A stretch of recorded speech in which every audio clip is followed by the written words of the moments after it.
कृष्णाय वासुदेवाय हरये परमात्मने प्रणतक्लेशनाशाय गोविन्दाय नमो नमः। गुरुर्ब्रह्मा गुरुर्विष्णु गुरुदेव महेश्वर गुरु साक्षात् परं ब्रह्म तस्मै श्री गुरवे नमः। श्रीमत्परं ब्रह्म गुरुं वदामि, श्रीमत्परं ब्रह्म गुरुं भजामि, श्रीमत्परं ब्रह्म गुरुं स्मरामि, श्रीमत्परं ब्रह्म गुरुं नमामि। जगत के नाथ जगन्नाथ महाप्रभु के चरणों में साष्टांग दंडवत प्रणाम करते हुए सभी भक्तजनों के चरणों में मेरा नामानुबंधन। भगवत कृपा से हमको मनुष्य जन्म मिला है और इसी शरीर संसार में सबसे दुर्लभ शरीर है। जंतुनाम नरजन्म दुर्लभ। भगवत कृपा से हमको ये जो शरीर मिला, इसका पहला लक्ष्य है इसी शरीर को माध्यम करके अपना आत्मकल्याण कर लेना, भगवत प्राप्ति कर लेना। और इसी शरीर के रहते हुए हम लोग इसी जिंदगी में, इसी जन्म में अपना कल्याण नहीं किया तो हमको आत्मघाती ही समझना चाहिए। देखो, संसार में मनुष्य बहुत कुछ सोचता है, मैं ये करूँगा, मैं वो करूँगा। इसी प्रकार बहुत सोचते हैं, स्वप्न भी देखते हैं, लेकिन जितना स्वप्न देखते हैं इतना कर्म नहीं करते। लोग चाहते हैं मुफ्त में हमको सब कुछ मिल जाना चाहिए। कुछ चीज पाने के लिए कुछ करना पड़ता है। बिना कर्म से आजकल का लोग चाहते हैं मुझे सब कुछ मिल जाना चाहिए। देखो, हमको ये जो मनुष्य शरीर मिला, देवता लोग भी तरसते हैं मनुष्य जन्म पाने के लिए। आप लोग सोचेंगे देवता लोग क्यों तरसते हैं ना? इसीलिए तरसते हैं कि जो देवलोक में गए हुए हैं वो अपने पुण्य के प्रभाव से गए हुए हैं, और जब पुण्य खत्म हो जाएगा तो फिर इसको दूसरा जन्म लेना पड़ेगा। पुण्य खे मर्त्य लोके विशन्ति। उन लोग को मुक्ति नहीं मिलेगा। जितना अच्छे कर्म किए हैं, थोड़ा बहुत जो सत्संग किए हैं, थोड़ा बहुत जो तपस्या किए हैं, दान पुण्य किए हैं, यज्ञ किए हैं, इसका प्रभाव से इसको स्वर्गलोक मिला है। लेकिन जब वो पुण्य खत्म हो जाएगा फिर इसको पुनरपि जन्मम पुनरपि मरणम पुनरपि जननी जठरे शयनम, फिर दूसरा जन्म लेना पड़ेगा। और मनुष्य का पहला लक्ष्य होना चाहिए तपस्या। तपस्या के माध्यम में व्यक्ति असंभव को भी संभव कर सकता है। देखो, आप लोग सब जानते होंगे, रावण का नाम आप लोग सब सुनते होंगे। वो रावण इतना शक्तिशाली हो गया, इंद्रलोक को जय किया, नागलोक को जय किया, सारे जितने देवता गंधर्व यक्ष किन्नर थे सबको परास्त कर दिए। क्यों? तपस्या का बल पर। लेकिन जो तपस्या का बल वो सत्कर्म में लगना चाहिए, लेकिन वो सत्कर्म में इसको लगाया नहीं, इसीलिए इसका पतन हो गया, मृत्यु हो गया। वो रावण जो इतना शक्तिशाली हुआ था, कैसे हुआ था? 10,000 वर्ष तपस्या करने के बाद। और 10,000 वर्ष तपस्या कैसे किया? ना भूखा में उपवास करके, उपवास का व्रत रखकर वो 10,000 वर्ष तपस्या किया। और जब 1,000 वर्ष तपस्या पूर्ण हो जाता तब क्या करता वो? ना अपना एक सिर को यज्ञ में आहुति दे देता। इसी प्रकार एक एक करके 9,000 वर्ष जब रावण का पूर्ण हुआ तो अपना 9 सिर को यज्ञ में आहुति दे दिया था।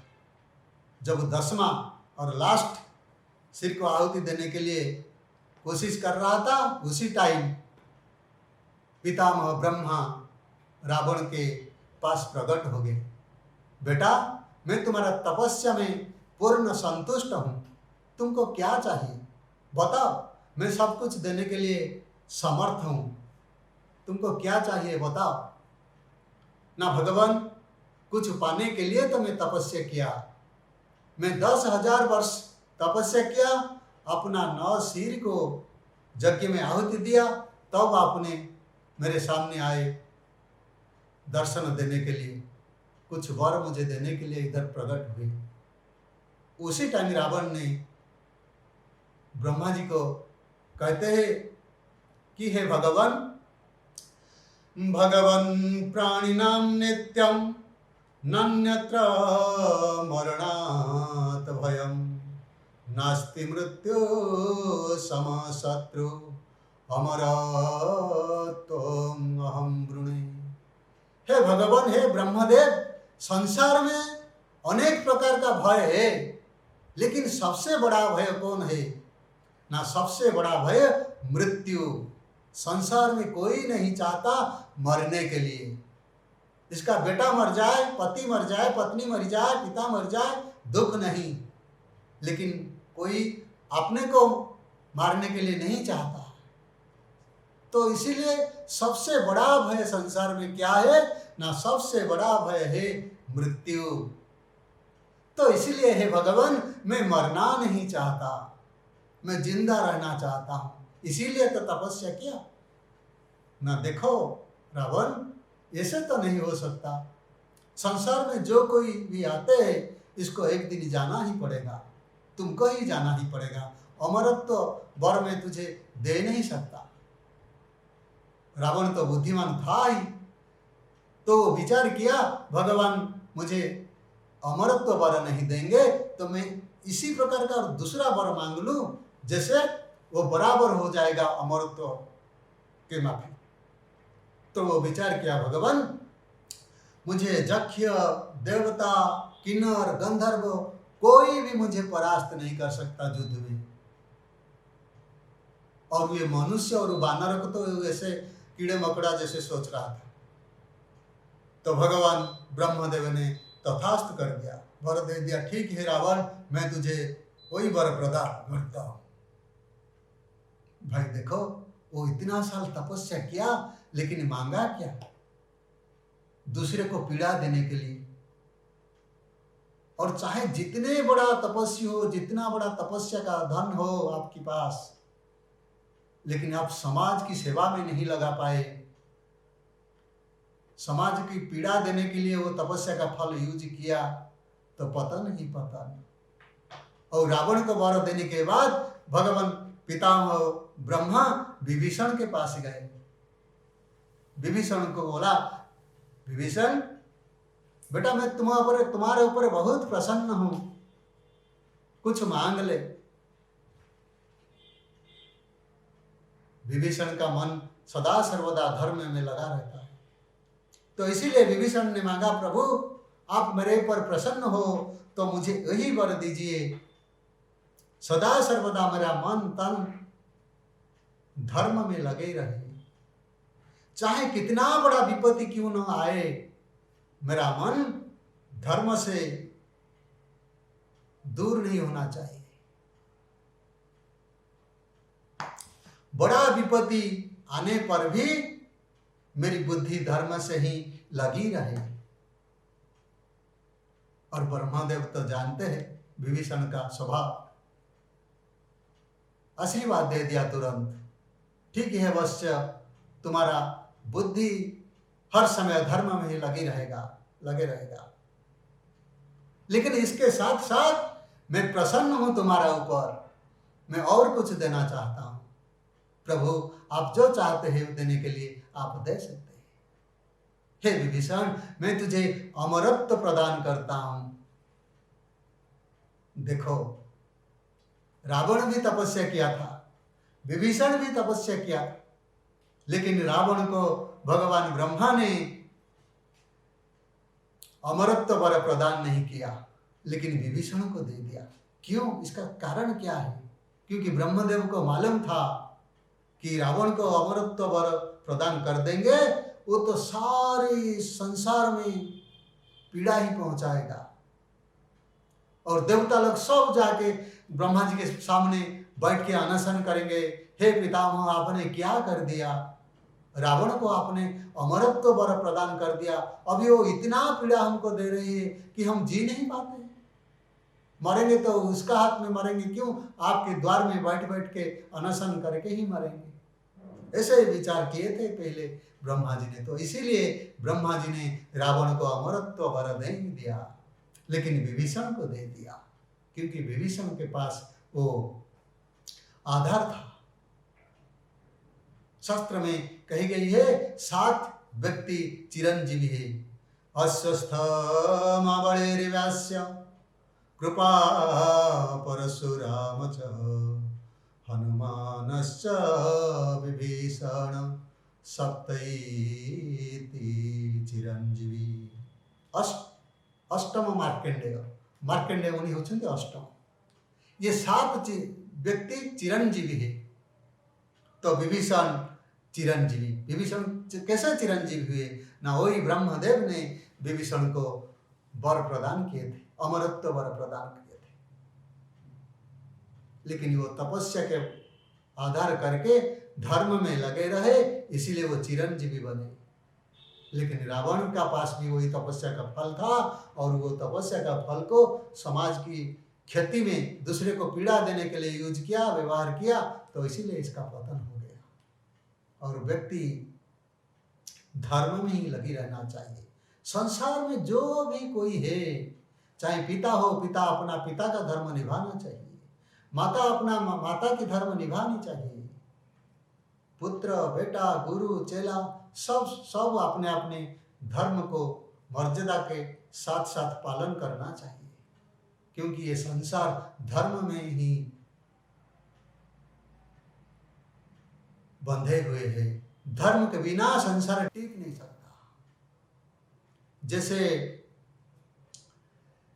ये समग्र संसार, समग्र ब्रह्मांड 7 पिलर 7 खंबे पर खड़े हैं, इसी प्रकार क्रियायोग ही 3 पिलर पर खड़े हैं।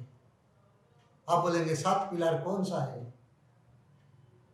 गोभी विप्रैश्च वेदैश्च सतिवे सत्यवादिवी अलुब्धये दानशीलाश्च सप्तैति धार्यते महि।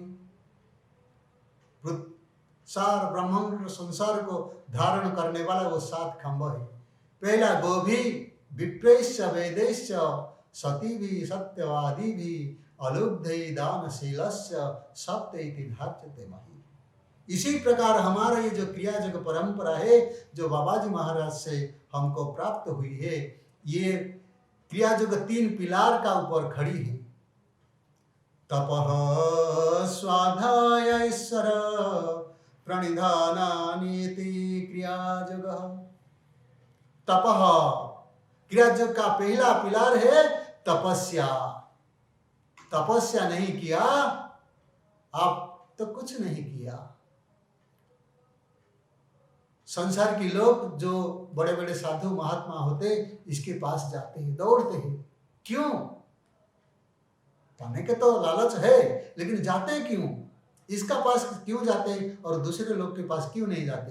क्योंकि उन लोग के पास तपस्या का पूंजी रहता है। तपस्या के पूंजी के कारण वो लोग उधर जाते हैं। तपः स्वाध्याय ईश्वर प्रणिधानानीति क्रियायोग। ये समग्र संसार तपस्या के कारण है। जो तुलसीदास जी ने रामचरितमानस में भी वही बात लिखी। जब नारद जी ने पार्वती के पास गए तो पार्वती को समझाने लगे, देखो बेटी, ये संसार तपस्या के बल पर आधारित है। आप भगवान शंकर को पाना चाहते हो तो आपको तपस्या ही करना पड़ेगा। तपस्या में व्यक्ति असंभव को संभव ही कर सकता है।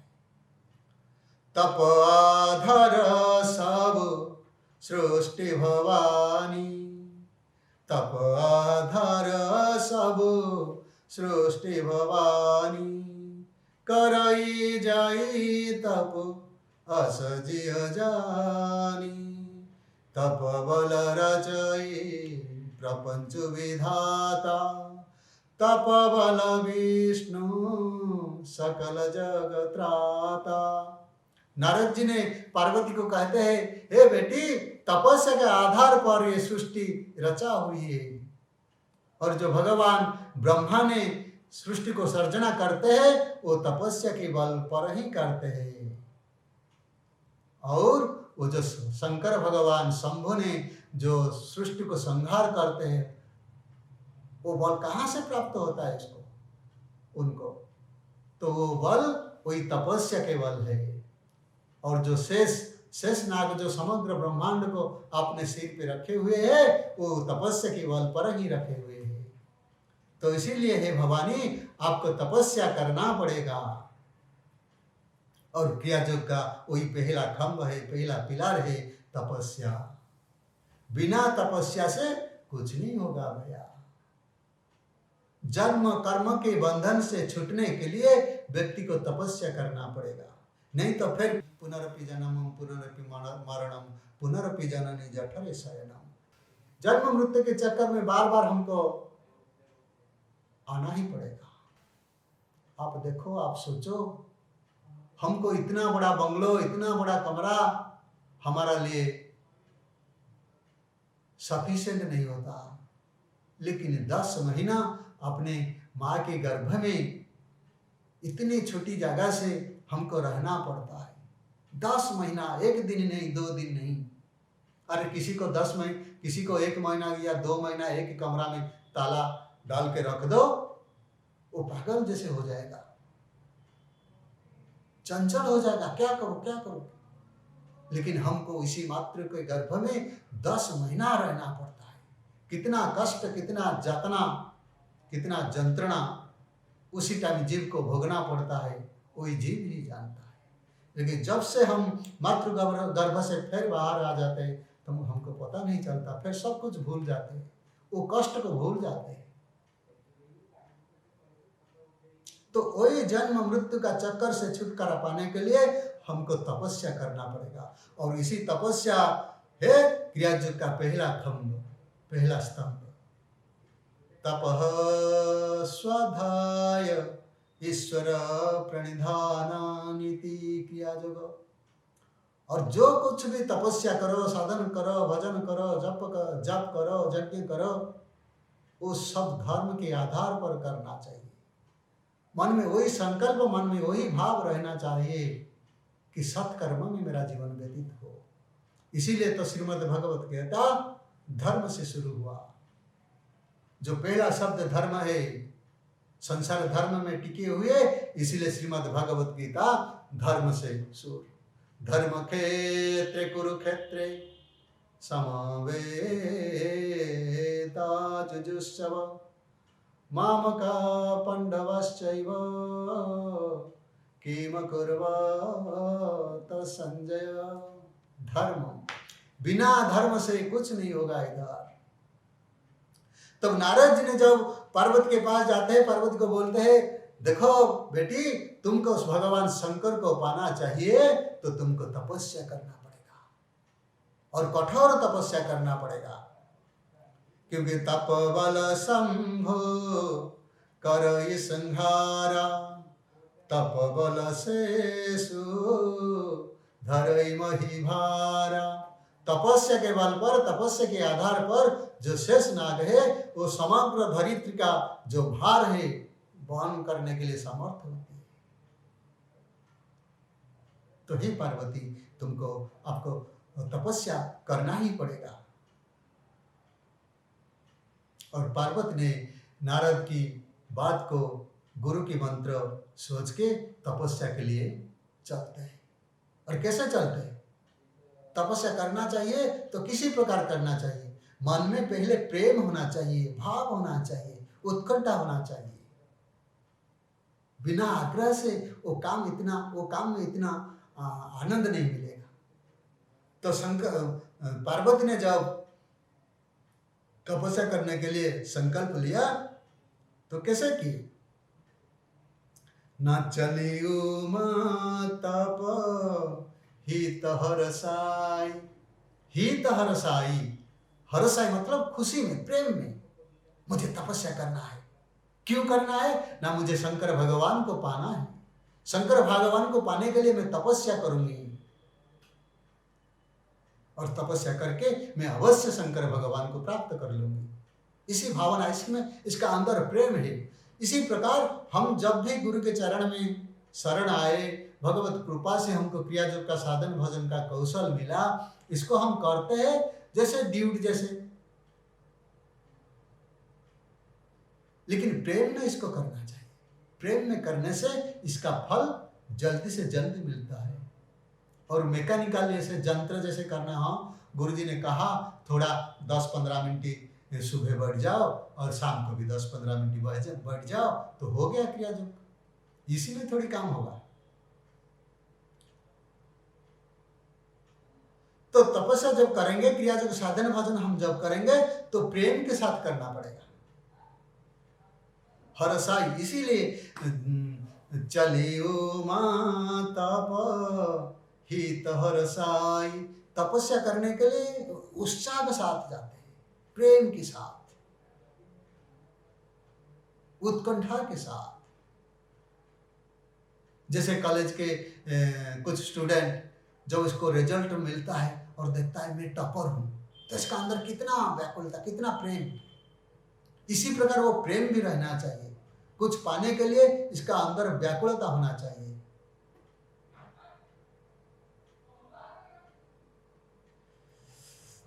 तो उमा जी जब पार्वती ने जब तपस्या करने के लिए गए तो मन में क्या संकल्प आए? न जन्म कोटि लगी रगर हमारी, बरो शंभो न तरह कुमारी। मुझे चाहे एक जन्म नहीं, 2 जन्म क्यों ना हो, 3 जन्म, 4 जन्म, 5 जन्म, ऐसे नहीं। पार्वती जी की मन में ये संकल्प है कि जन्म कोटि लगी रगर हमारी।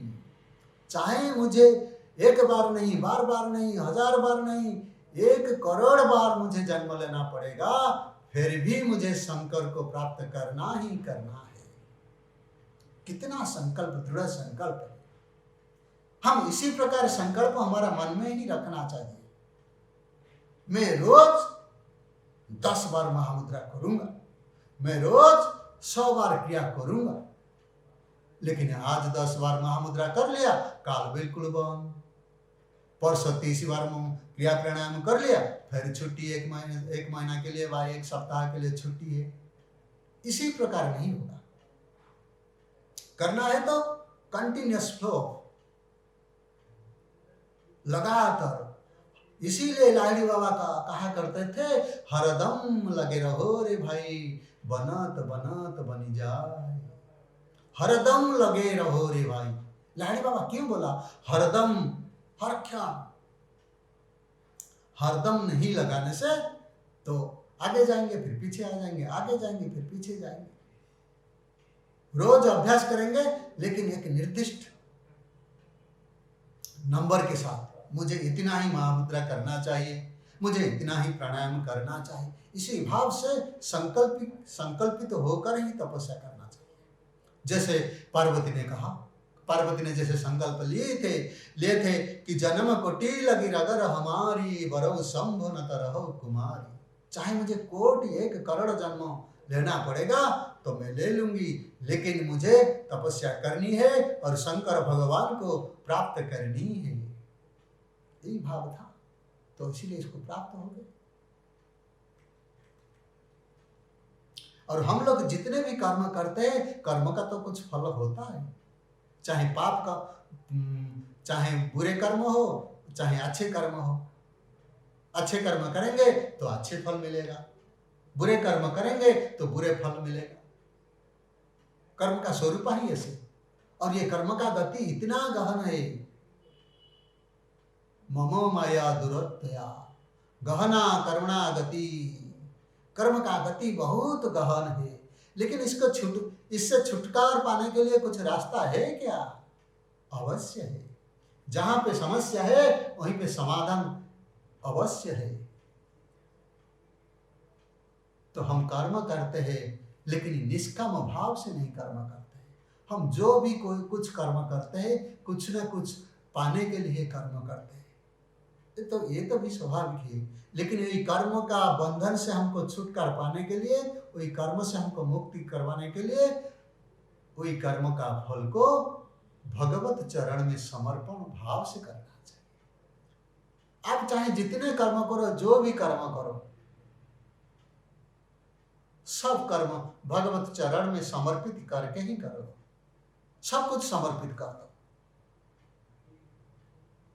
भगवत चरण में अपना कर्म समर्पित कर देने से वो कर्म का जो फलदायी का शक्ति है, चाहे बुरे कर्म हो चाहे अच्छे कर्म हो, वो फलदायी का शक्ति व्यक्ति के लिए नष्ट हो जाती है, क्योंकि भगवत चरण में वो समर्पित है। इसी प्रकार कर्म करना चाहिए। और जब एक बार भगवत चरण में कर्म समर्पित हो जाएगा तो इसके बाद फिर जन्म मृत्यु के चक्कर में और बार बार आना नहीं पड़ेगा। और वो जन्म मृत्यु से छुटकारा पाने के लिए ही हमको तपस्या करना पड़ता है, आध्यात्म के पथ पर हमको चलना पड़ता है। हम लोग इतने भजन करते हैं खाली काम कर चलाने के लिए, देख दूसरे को दिखाने के लिए हमें इतना किया। राम भजन में आलसी, भजन में होशियार, तुलसी ऐसे लोग को बार बार धिकार। तुलसीदास जी ने लिखा था, राम भजन में आलसी, भजन करने के लिए आलसी है, क्या करेंगे कितना करेंगे। लेकिन जब भोजन का प्रसंग जब उठता है आगे तुरंत आगे बढ़ जाते हैं। भजन में होशियार, तुलसीदास जी क्या कहते हैं, ना ऐसे लोग को बार बार धिक्कार। एक बार नहीं, बार बार। राम भजन में आलसी, भजन में होशियार, तुलसी ऐसे लोग को बार बार धिक्कार। तो भजन, कीर्तन, सत्संग, तपस्या, इसी भाव को लेकर हमको जीना ही पड़ेगा। जन्म मृत्यु से छुटकारा पाने के लिए और कुछ भी रास्ता नहीं है। छोटी मोटी चोरी कर लिया कोई, इसका एसपी हो या डीएसपी हो, कोई जान पहचान का बड़ा पुलिस ऑफिसर हो, तो इससे भी थोड़ा सा बच सकता है। लेकिन जन्म मृत्यु का वो छुटकारा से पाने के लिए आपको कुछ ना करना पड़ेगा, कुछ ना कुछ करना पड़ेगा। तपस्या अवश्य ही करना पड़ेगा। बिना तपस्या से वो जन्म मृत्यु के चक्कर से छुटकारा पाना संभव नहीं है। संसार में जितने लोग देखो, सब लोग चाहते हैं मुझे सुख मिलना चाहिए, मुझे दुख मुझे मिलना नहीं चाहिए, लेकिन सुख मुझे मिलना चाहिए, मुझे आनंद मिलना चाहिए। क्यों भाई ऐसे लोग क्यों चाहते हैं? ना क्योंकि उन लोग का स्वरूप ही सुख है। भगवान का नाम सत चित आनंद स्वरूप। भगवान सत और चित और आनंद स्वरूप होने का कारण ये जीव भी भगवान से आए हुए हैं, तो इसीलिए इसका स्वभाव भी आनंद है। ईश्वर अंश जीव अविनाशी, चेतनामल सहज सुख राशि। ईश्वर अंश जीव अविनाशी, चेतनामल सहज सुख राशि।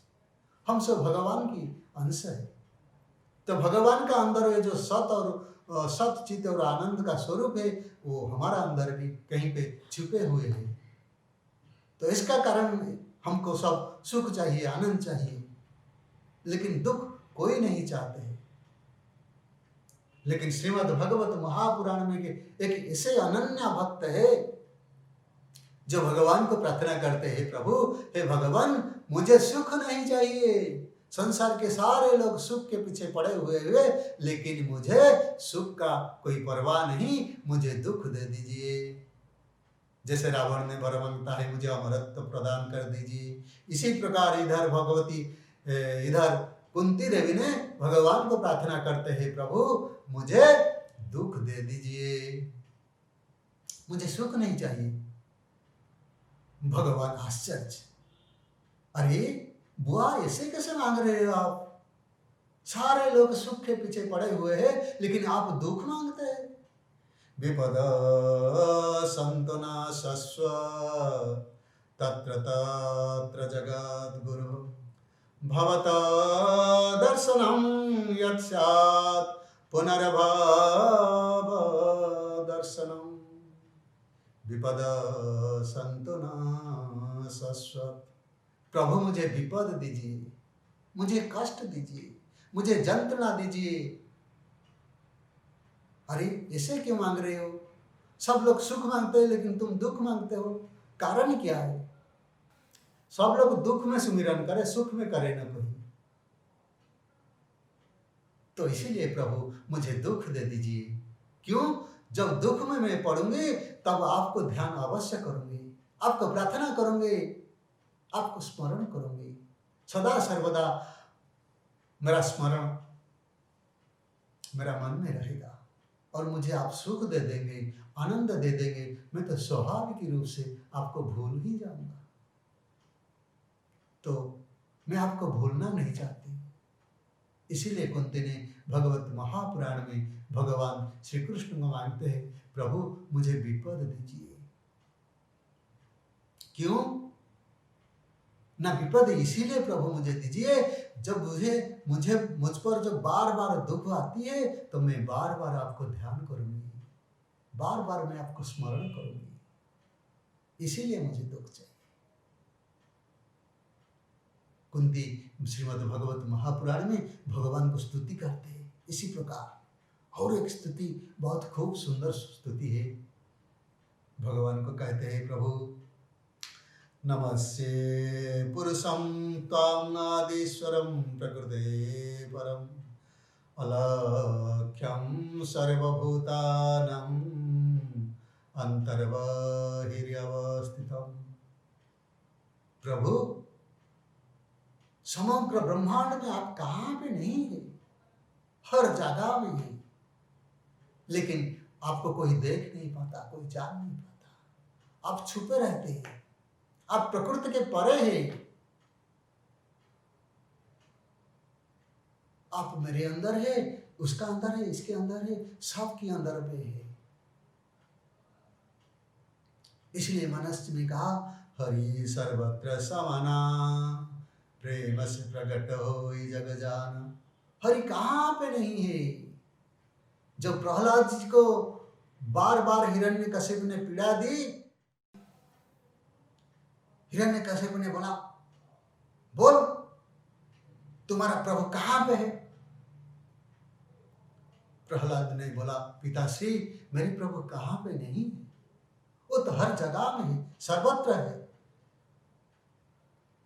जड़े विष्णु स्थले विष्णु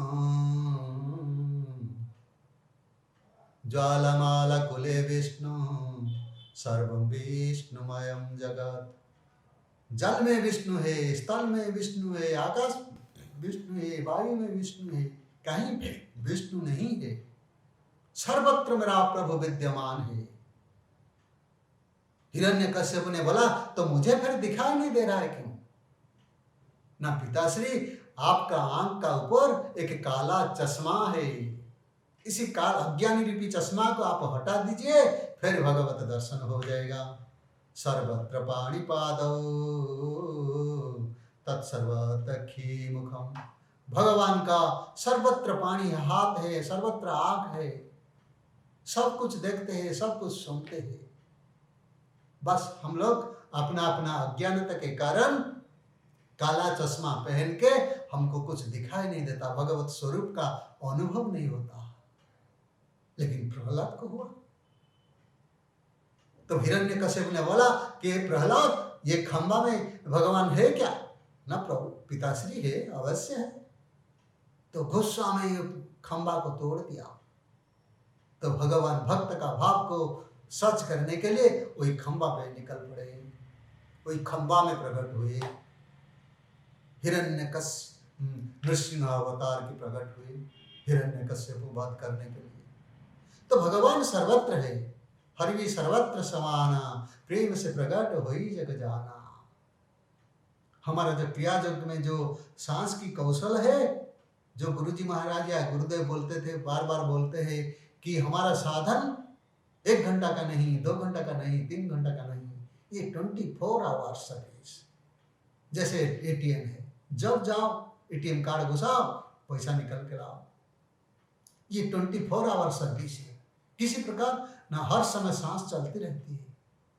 तो बस हमारा साधन यही है, ये सांस का प्रति नजर रखो, दृष्टि रखो, एकाग्रता रखो। कोई सांस ही तो भगवान है। प्राण ही भगवान विष्णु, प्राण विष्णु पितामह। प्राण ही भगवान विष्णु है।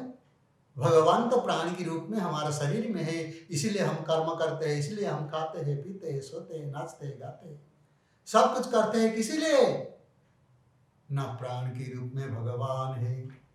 जब प्राण के रूप में भगवान है तो हम सब कुछ कर्म करते हैं। अब वो प्राण श्वास छोड़ के चला जाएगा हमारा शरीर से तो हमारा कुछ काम को नहीं। चाहे आप प्राइम मिनिस्टर हो, चाहे आप चीफ मिनिस्टर हो, चाहे आप बड़ा ऑफिसर क्यों न हो, चाहे 1000 कोटी का मालिक क्यों न हो, आपका अंदर जब तक सांस है तब तक आप है। सांस छूट जाएगा, सांस जब भी छूट जाएगी तब आपका शरीर का कुछ मूल्य ही नहीं है। जो लोग अपना है, बहुत अपना है, वही लोग ही आपका शरीर को लेके श्मशान में डाल देंगे। तो तपस्या, ये संसार की कर्म बंधन से छुटकारा पाने के लिए हमको तपस्या ही कर्म करना पड़ेगा। हर सांसों में आप है, इसी भावना से, इसी चिंतन में हमको जीना ही पड़ेगा। गुरु की कृपा से, भगवत कृपा से हमको इससे परंपरा में हम लोग जुड़े हुए हैं। जो बाबा जी महाराज साक्षात भगवान कृष्ण है। लाहिड़ी बाबा कहा करते थे, जो बुढ़िया बाबा वही किसान। मतलब बुढ़िया बाबा मतलब बाबा जी महाराज। बाबा जी महाराज जो है वही भगवान कृष्ण है।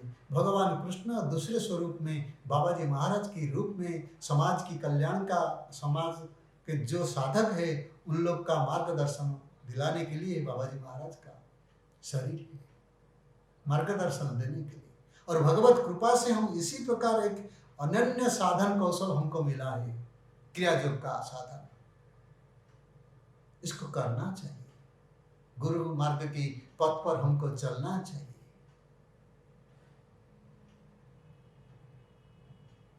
इतना में मैं मेरे वाणी को यहीं पे विराम देता हूँ। गुरुदेव के चरण में मेरे वाणी को समर्पित करता हूँ। सर्वे भवन्तु सुखिनः, सर्वे सन्तु निरामया, सर्वे भद्राणि पश्यन्तु, मा कश्चित् दुःखभाग् भवेत्। ओम शांति शांति शांति।